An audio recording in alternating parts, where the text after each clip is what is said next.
Frederick Bunker Gilbreth fue un defensor de la organización científica y pionero en el estudio de los movimientos.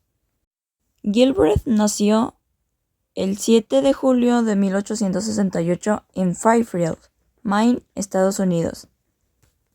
Sus padres eran John Hildebrand y Martha Gilbreth.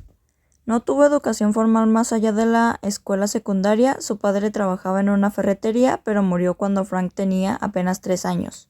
Después de eso, su familia se mudó a Boston, Massachusetts. En cuanto a Lillian Evelyn Muller, fue apodada la primera dama de la ingeniería. Nació en 1878 en Oakland, California, Estados Unidos. Fue la segunda de 11 hijos de William Muller, un comerciante de suministros para construcciones. Sus padres eran de ascendencia alemana. Su educación temprana fue en casa y luego se unió a la escuela primaria pública. Se graduó en Oakland High School con excelentes calificaciones en mayo de 1896. Muller fue de la primera en documentar y dar importancia al aspecto psicológico dentro de la organización científica del trabajo. Ella y su marido fundaron una consultora y su trabajo allí la convirtió en una reconocida experta de producción y fatiga laboral. Ellos fueron una pareja que estudió cómo mejorar nuestra forma de trabajar a través de numerosos y creativos experimentos, a la vez que criaba a una docena de hijos. Gilbreth y Muller son vistos como pioneros en el estudio de la ergonomía, padres de la ingeniería industrial y autores de importantes aportes a la organización científica del trabajo, o Taylorismo, como se llama en honor a Frederick Wilson Taylor. El Taylorismo marcó una gran diferencia en el ambiente laboral a principios del siglo pasado, ya que permitió maximizar la mano de obra. En vez de que un solo obrero dedicara varias horas o días a la fabricación de un producto, el Taylorismo dividió y repartió sus tareas entre varios trabajadores. Así, el trabajo se hizo más mecánico y requería menos desplazamientos, y, por lo tanto, menos tiempo. En 1885, poco después de haber acabado el colegio, Gilbert empezó a trabajar a los 17 años como ayudante de albañil.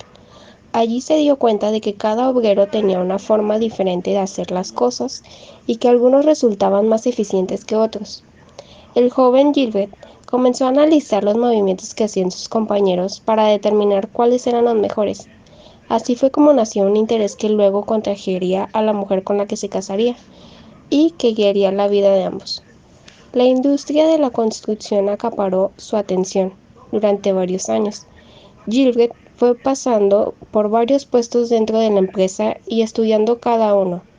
Llegó a inventar un andamio fácilmente ajustable para que los obreros pudieran ir cambiando su altura de acuerdo a sus necesidades. También ideó un sistema que le permitiría recoger los ladrillos con una sola mano, sin necesidad de soltar el mortero que llevaban en la otra. El resultado fue que los albañiles se volvieron más productivos porque ya no se movían tanto. Poner un ladrillo les tomaba ahora 4 movimientos y medio, y ya no los 18 que necesitaban antes. Según Gilbert, esto hizo posible que un solo hombre pasara de poner 175 ladrillos por ahora a 550.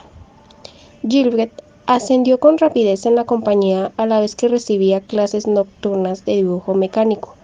A los 27 años ya era superintendente y decidió renunciar para crear su propio negocio, cuyo eslogan era Trabajo rápido. Un interés compartido. En 1903, Lillian Muller era una joven estudiante de doctorado que había decidido tomarse un descanso de la universidad para viajar. Su primer destino fue Boston, donde conoció a Gilbert, 10 años mayor que ella. Se casaron en octubre de 1904. Gilbert empezó a compartir con su esposa su pasión por hallar métodos que consiguieran incrementar la productividad de los obreros en la industria de la construcción. Se dio cuenta de que a ella le interesaba el lado humano del trabajo y que esto podía complementar sus estudios, así que la alentó a que investigara con él. Así fue como Muller se alejó de sus estudios iniciales, la literatura, y se decantó por la psicología, una disciplina que en esta época no le prestaba mucha atención al ámbito laboral. La pareja estaba decidida a eliminar todos los movimientos que no fueran necesarios para realizar un trabajo. Para conseguirlo, estudió de cerca con métodos innovadores todos los movimientos que hacía un empleado y los suyos mismos a la hora de hacer tareas cotidianas. Gilbreth, por ejemplo, estudió y determinó la forma más productiva de abotonarse la camisa y de darse un baño. El matrimonio obligaba a sus hijos a registrar cada día sus iniciales en cuadros donde había tareas que estaban cronometradas. Querían encontrar la mejor manera de llevar a cabo las labores del hogar.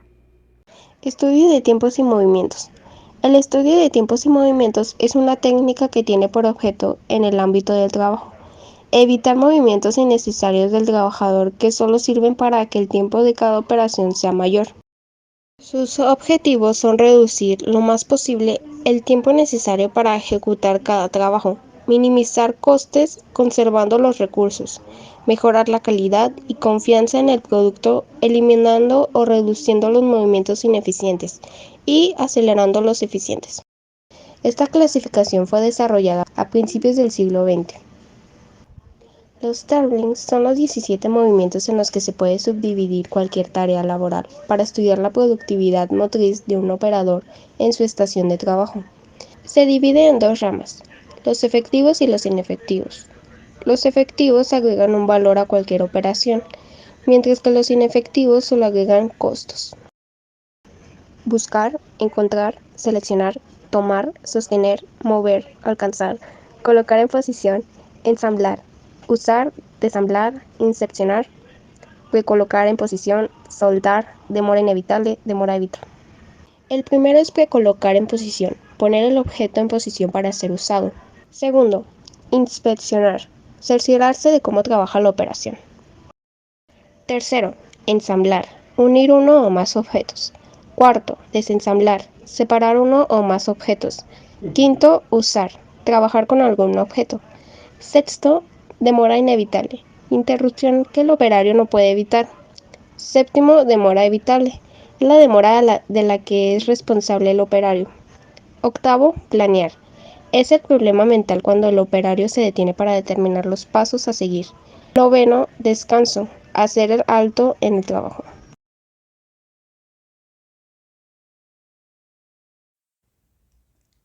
Henry Grant hizo grandes aportaciones en el ámbito de la gestión, entre ellas el conocido diagrama de Gantt.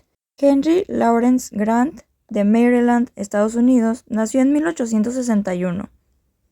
Fue ingeniero industrial, mecánico y discípulo de Frederick Winslow Taylor, promotor de la Organización Científica del Trabajo, con quien colaboró en la aplicación de su doctrina de mejora que Henry en la Gantt productividad. no fue realmente el creador de esta herramienta de visualización, que el origen del diagrama de Gantt puede tener otro nombre, el del ingeniero Karol Adamiecki, quien desarrolló el método unos años antes, por 1896. La aparente primera publicación se escribió en polaco, por lo que Gantt pudo popularizar el diagrama, ligeramente modificado, entre los años 1910 y 1915, a través de varios artículos de la Revista de Ingeniería en Nueva York. ¿Qué es un diagrama de Gantt? Un diagrama de Gantt es una herramienta de gestión de proyectos que ilustra el trabajo realizado durante un periodo de tiempo en relación con el tiempo previsto para el trabajo. Normalmente tiene 2 sesiones. En la parte izquierda se incluye una lista de tareas y en la derecha un cronograma con barras que presentan el trabajo. A principios del siglo XX, Henry Gantt creó gráficos que registraban el progreso de los trabajadores en una tarea. Permitía a los supervisores ver rápidamente si la planificación de producción estaba atrasada, adelantada o iba por buen camino. Revolucionaron la gestión de proyectos y ayudaron a gestionar grandes proyectos de construcción como la presa Hoover y la red de autopistas interestatales. ¿Para qué se utiliza un diagrama de Gantt? Los gestores de proyectos utilizan los diagramas de Gantt con 3 fines principales. El primero, crear y gestionar un proyecto completo. Los diagramas de Gantt sirven para visualizar los componentes básicos de un proyecto y para organizarlo en tareas más pequeñas y gestionables. Las pequeñas tareas resultantes se programan en la línea del tiempo del programa de Gantt junto con las dependencias entre las tareas, las personas asignadas y los objetivos. Número 2. Determinar la logística y las dependencias de las tareas. Los diagramas de Gantt se pueden utilizar para supervisar la logística de un proyecto. Las dependencias de tareas hacen que una tarea nueva solo pueda iniciarse una vez que se haya completado otra. Si una tarea se retrasa, las incidencias asociadas se reprograman automáticamente. Esto puede ser especialmente útil cuando se planifica en un entorno con varios equipos. Número 3. Supervisar el proceso de un proyecto. A medida que los equipos registran el tiempo que van a dedicar e incidencias en el plan, pueden supervisar el estado de los proyectos y realizar los ajustes necesarios. Tu diagrama de Gantt puede influir fechas de lanzamiento, hitos y otras métricas importantes para supervisar el proceso del proyecto. Y eso sería todo. Gracias por su atención.